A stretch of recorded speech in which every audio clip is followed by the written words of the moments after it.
Greetings and welcome to the Women's Force International Women's Day. As we begin our session, we would love to hear from each of you. We wanted to have a Zoom meeting today where participants could engage with each other, but given the amazing response, we moved to a webinar format. We will be giving you the opportunity to engage and ask questions. And so as we begin today, we are going to give you time to get situated and to get comfy for our session today. But I would love to pose some questions for your engagement. So the first question that I would love for you to utilize the chat box. Where are you zooming in from? So please introduce yourself in the chat. Where are you zooming in from? And you can put your response in the chat. Arizona, Minnesota, Pennsylvania, Vermont, Tennessee, South Dakota, Georgia. Wow. New Mexico, Ohio, New Zealand, Europe, Virginia, South Carolina. So as you can see, we are from all across the country today, and I will share where we are coming from as we begin our session today. So for the second question, this will also be in the chat box. How do you stay inspired each day? How do you stay inspired each day? And keep introducing yourself. And although we're on the second question, we would love to know where you're zooming in from if you are just joining us. How do you stay inspired each day? And you can put your response in the chat box. Helping my students by friendship, getting outside, looking at the environment that I manage, just waking up, surrounding myself with wonderful, energetic people, taking time to reflect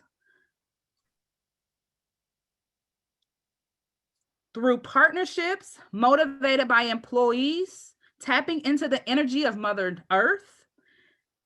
I watch the sun rise over the trees in my neighborhood, looking in little ones' eyes, walking outside and seeing what God created. Keep the responses coming, and we're going to move to the third question. So the third question will be a poll.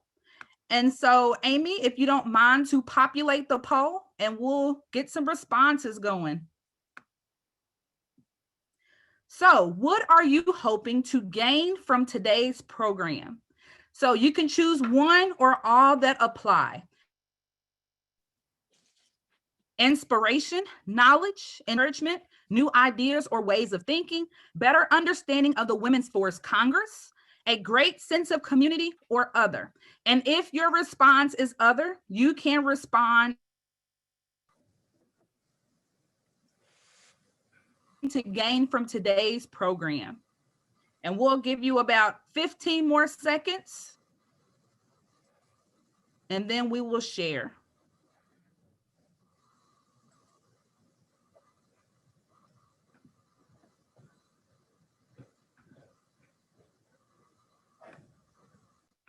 All right, Amy, let's see what we have.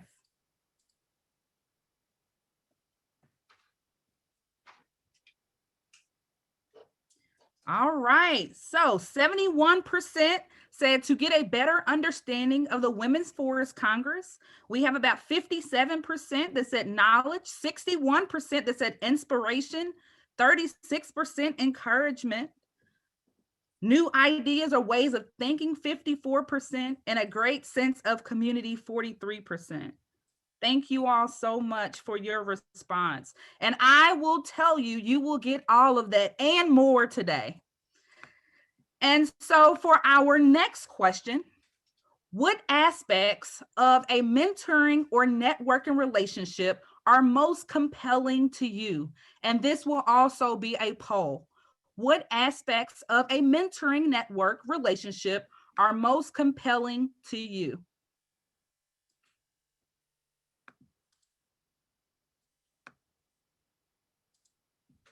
All right. So Majority stated leadership development and growth with 29%, idea exchange at 25%. We also have meaningful conversation, collaborative goal setting, building confidence, celebrating accomplishments. And so today we are going to do everything outlined to make sure that we continue to inspire and empower one another. So I want to bring greetings and welcome you to the Women's Forest Congress International Women's Day. Today, we will be inspired, learn how to continue to build each other up, and how we empower present and future generations of leaders in the forest community and beyond.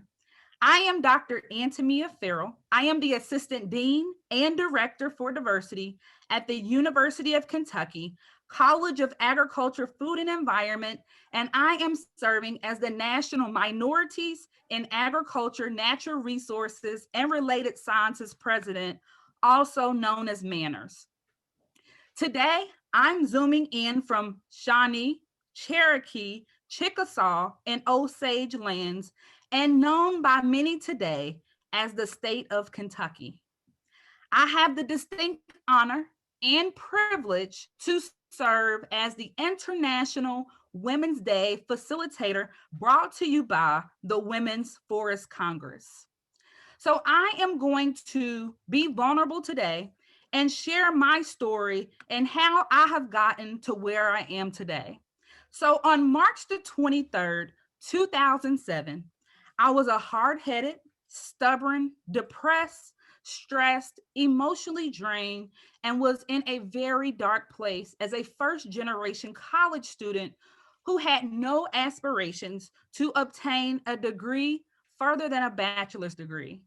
I would hang with my friends and have the biggest smile on my face, but deep down inside, I was not happy with myself. As a college student, there are so many uncertainties in life that you are confronted with, but it's also the first time you are out of your parents' house. My freshman year of college, I was lost. A year later, March 20th, 2008, my life had changed forever.